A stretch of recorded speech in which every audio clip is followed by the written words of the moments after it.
did not like that, didn't want me hanging around this person, and it was strictly because they believed that because they were homosexual, they were going to lead me into a life of sin, and that person's going to die and go to hell and be punished just because of their lifestyle.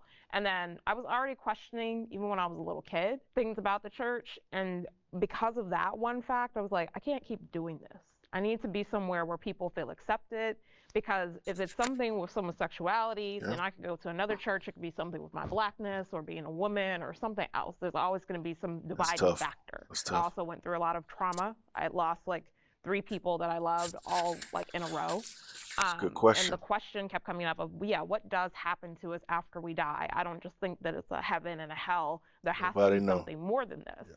And when I Mhm. brought up these questions within the church, I was really like shunned for it, pushed away, or people just didn't have an answer for me. Mhm. And I thought I began to see that Yeah, fear even within my yeah, own that parents happens because a they lot didn't want to um question their belief. That's a in the church.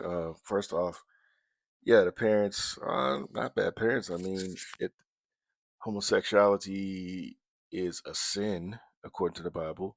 She said that they're going to burn up because of a lifestyle. But it's just like if I have a lifestyle of killing people or raping people, and I don't repent from it, I'm going to burn for it. So, I mean, that statement was hypocritical.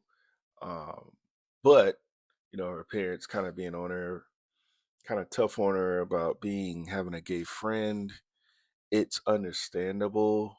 Um, I would be tough as well, but they're people. They're not despicable or nothing like that. They're people just like us. We struggle with, and we have sin. They have sin. Everyone needs to repent of whatever they do. So, but it is their choice to have their own lifestyle, just like it's our choice to have our own lifestyle. So that part I understand. The part she brought up about death, I understand that too. Within the Christian church, a lot of people um, don't have the correct answers on what happens after you die. Sadly, it's the lack of knowledge thing. Just being educated. Studying the Bible for yourself, studying history for yourself is a reason why, on the basic surface level, the undertakers throughout history, dark ages, they would always say, West, even in the Wild Wild West, rest in peace, rest in peace.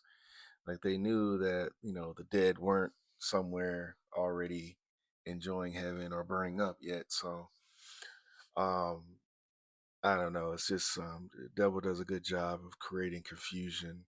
And it's sad because once again, she's on point though at the end when she says a lot of people within the church don't know, or they just don't have an answer for her. And that's sad, especially for Christian church leaders not to be well studied. They get paid money to lead people in the most important thing to be led in, which is Christianity, and they're not studying, or they're just being repeaters of other men's thoughts.